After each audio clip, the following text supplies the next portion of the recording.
Y de esa manera habían conquistado extensiones del reinado.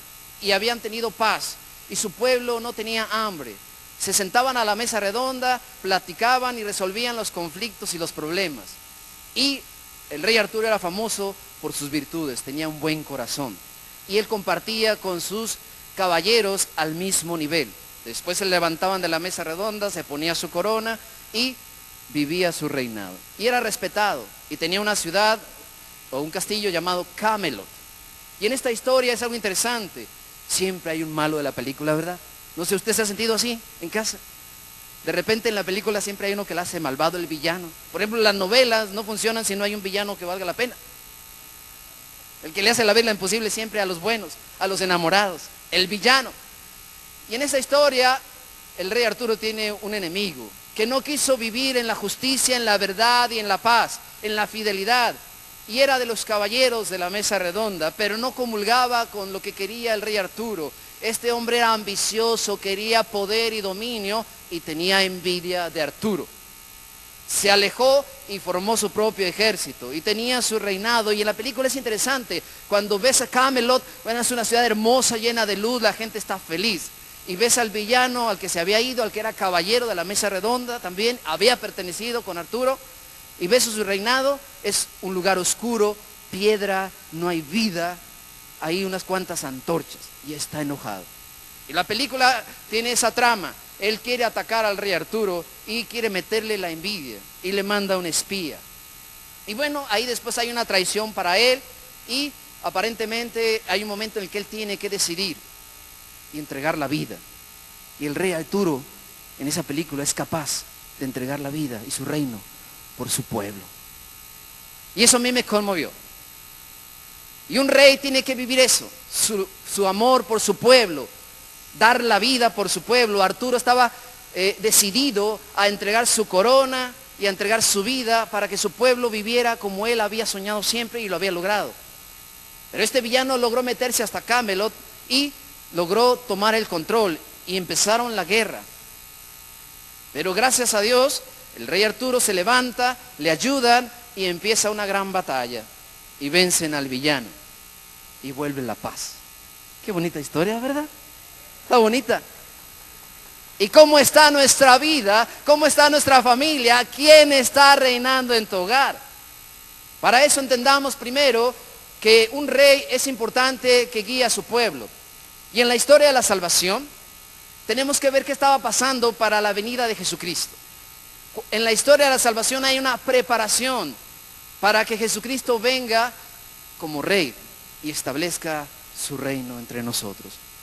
Y esto nos tiene que hacer recordar algo muy importante. Si usted ha leído la Biblia, sabe que cuando el pueblo de Israel se estableció en la tierra prometida, pasaron momentos muy difíciles. Eran de cabeza dura y tenían el corazón a veces duro. Y entonces Dios tuvo que enviarles también jueces después de Moisés. Y tenemos ahí el libro de los jueces, que consistía precisamente en que el juez debía cuidar que el pueblo cumpliera la ley. Y entonces este pueblo que había sido liberado de la esclavitud, habían salido de Egipto, recuerda. Esta historia me encanta porque con los adictos con quien yo trabajo, esta historia les es muy familiar.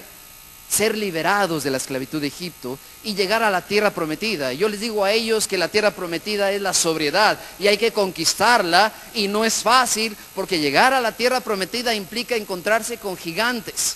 Dice la palabra que cuando fueron a ver la tierra prometida y Moisés envió a unos vigilantes y a unos exploradores, regresaron asustados y le dijeron: Moisés, son ciudades fortificadas, tienen reyes y ejércitos. Y son gente muy alta. Y les dio 5 razones para irse para atrás. Miedo. Y entonces Josué entra al quite y le dice: no vamos a conquistar. Y bueno, conocen la historia.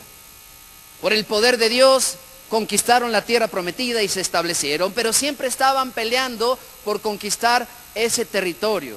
Había lugares que todavía no tenían y pueblos que les hacían la guerra. Cuando se establecen, entonces ellos se acomodan, se quedan tranquilos. Y ese es el problema de nuestras vidas, cuando nos acomodamos, cuando estamos en placer, cuando estamos tranquilos y de repente nos distraemos. Y entonces empezamos una vida normal, una vida medio aburrida.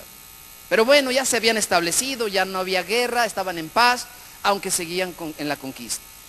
Y sabemos por la historia entonces que empieza el profetismo. Y Samuel es nombrado profeta.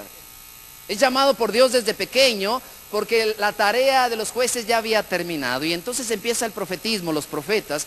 Y la labor de los profetas es recordarle al pueblo la ley. La ley, el amor de Dios grabado en sus corazones. La alianza. Tú serás mi pueblo y yo seré tu Dios. Y entonces esa era la alianza. Pero el pueblo de repente viviendo entre otras comunidades, conquistando la tierra prometida. Mire, esto sucede, ¿sí o no? En la convivencia diaria terminamos por imitar a otros. Queremos ser como los demás. Lo más difícil o lo más triste es que a veces no imitamos lo bueno. Siempre andamos imitándolo. Que bien saben. Porque es más fácil imitar al que quiere ser aplaudido, reconocido. Yo recuerdo en la secundaria, en la high school allá en México, siempre eran más reconocidos los que hacían relajo, los que los llevaban a la dirección, a los que castigaban, porque eran famosos. Y no faltaba quien quería ser famosos como ellos. Sin embargo, aquellos que eran estudiosos, que se portaban bien, no nos querían seguir. Y me incluyo. No teníamos mucha fama. Y ciertamente Samuel es escogido por Dios. Porque Dios sabe que el pueblo necesita mantener la alianza y la ley. Y de alguna manera Samuel se había convertido en el profeta de Dios y llevaba el gobierno de este pueblo. Llevaba el control de este pueblo y mantenía la comunión con Yahvé. Pero el pueblo había puesto la mirada en la manera de vivir de los demás pueblos que no tenían a Yahvé como Dios. Y entonces les empieza a dar envidia y quieren vivir como ellos, quieren parecerse a ellos. Y cuando nos queremos parecer a otros empezamos a perder lo que nosotros somos. Dejamos de parecernos a nuestro Dios y Señor por querer parecernos a otros. Y entonces le reclaman a Samuel y le piden un rey como los demás pueblos. Ya no quieren a Samuel como el representante, ya quieren vivir como los demás pueblos. Y aquí empieza el problema. Y Samuel se queja con Dios. Y entonces se reunieron los jefes del pueblo para decirle a Samuel lo que querían. Y en la primera de Samuel, capítulo 8, versículos 4 y siguientes. Samuel ya estaba más anciano, ya habían pasado muchos años. Y de repente eso es lo que pasa. Creemos que la gente que va viviendo la vida ya no nos puede enseñar mucho. Empezamos a relegar a las personas. Los queremos más lejos de nosotros. Ah, ya me cansó. Ay, no aguanto a mi mamá. Soy muy impaciente. Yo no sé si este pueblo, a lo mejor Samuel ya estaba chocheando, ¿verdad? A lo mejor ya no estaba haciendo lo que ellos creían, pero Samuel seguía siendo el profeta de Dios y tenía autoridad y el poder Yahvé.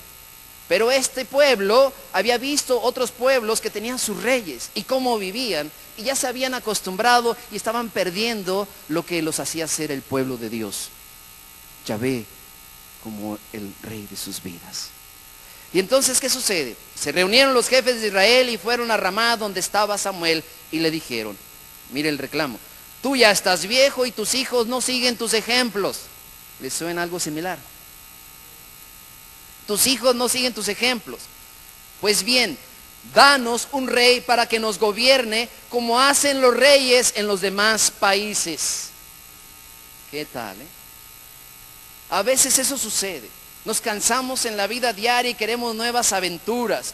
Queremos vivir experiencias diferentes que a veces no son lo que Dios quiere y mueve nuestra manera de vivir. Va contra nuestros principios y nos alejamos de aquel que es la vida. A Samuel no le gustó que le hubieran dicho eso. Danos un rey para que nos gobierne. Y entonces invocó a Yahvé. Y Yahvé le dijo a Samuel, dale a tu pueblo lo que te pide. ¿Qué tal, Porque tus planes son los míos. Los caminos de Dios no son los de nosotros. Y Dios tenía un plan para este pueblo. Pero Dios había visto el corazón de su pueblo. Y se dio cuenta que estaban cambiando. Y les va a poner a prueba. Y les va a hacer ver quién es Él. Y el error en el que van a entrar. Para que podamos aprender. Porque Dios es maravilloso.